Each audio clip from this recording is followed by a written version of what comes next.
Assalamualaikum, Assalamualaikum warahmatullahi wabarakatuh. Perkenalkan, nama saya Syarani Aulia Novitasari, NIM 2060023. Di sini saya akan membahas tentang penilaian berbasis kelas. Hakikat penilaian berbasis kelas. Secara spesifik, penilaian berbasis kelas dapat diartikan sebagai suatu proses pengumpulan pelaporan dan penggunaan data dan informasi tentang hasil belajar peserta didik untuk menetapkan tingkat pencapaian dan penguasaan peserta didik terhadap tujuan pendidikan yang telah ditetapkan. Prinsip penilaian berbasis kelas. Penilaian berbasis kelas bertujuan untuk menilai hasil belajar peserta didik di sekolah, mempertanggungjawabkan penyelenggaraan pendidikan kepada masyarakat, dan mengetahui ketercapaian mutu pendidikan. Prinsip-prinsip berbasis kelas. Prinsip umum PBK adalah: yang pertama, valid; yang kedua, mendidik; ketiga, berorientasi pada kompetensi; keempat, adil dan objektif; kelima, terbuka; keenam, berkesinambungan; ketujuh, menyeluruh dan bermakna. Pada segi lain, ada dua prinsip khusus PBK. Pertama, apapun jenis penilaian harus memungkinkan adanya kesempatan yang terbaik bagi siswa untuk menunjukkan apa yang mereka ketahui dan pahami, serta mendemonstrasikan kemampuannya. Kedua, setiap guru harus mampu melaksanakan prosedur PBK dan pencatatan secara tepat. Jenis-jenis penilaian berbasis kelas. Tes tulis.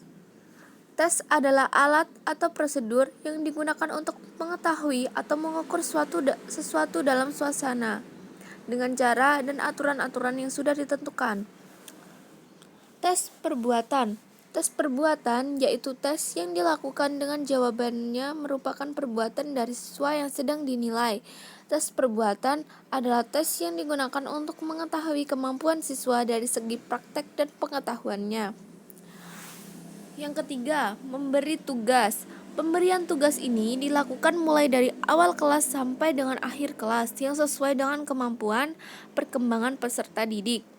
Materi pemberian tugas harus sesuai dengan kompetensi yang ditetapkan kurikulum. Kemudian, penilaian proyek atau proyek.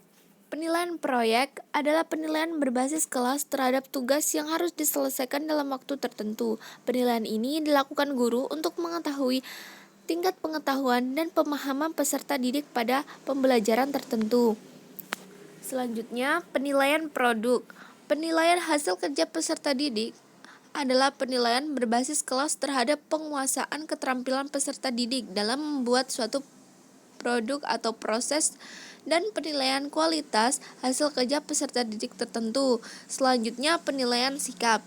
Sikap adalah suatu predisposisi atau kecenderungan untuk melakukan suatu respon dengan cara-cara tertentu terhadap dunia sekitarnya, baik berupa individu maupun objek-objek tertentu. Penilaian portofolio. Penilaian portofolio adalah penilaian karya-karya peserta didik berkaitan dengan mata pelajaran tertentu. Dalam penilaian portofolio ada 5 manfaat dasar portofolio. Menurut Thomas Armstrong menyebut 5K penyusunan portofolio, yaitu sebagai berikut. 1. Karya yang dihargai. Maksudnya untuk mengakui dan menghargai hasil karya dan prestasi siswa selama 1 tahun ajaran. Yang kedua, kognisi. Untuk membantu siswa menilai sendiri hasil karyanya.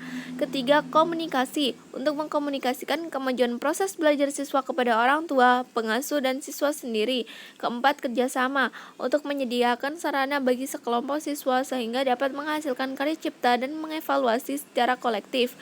Yang kelima, kompetensi. Untuk menetapkan kriteria yang dibandingkan hasil karya siswa dengan siswa lain, atau dengan titik acuan atau standar tertentu.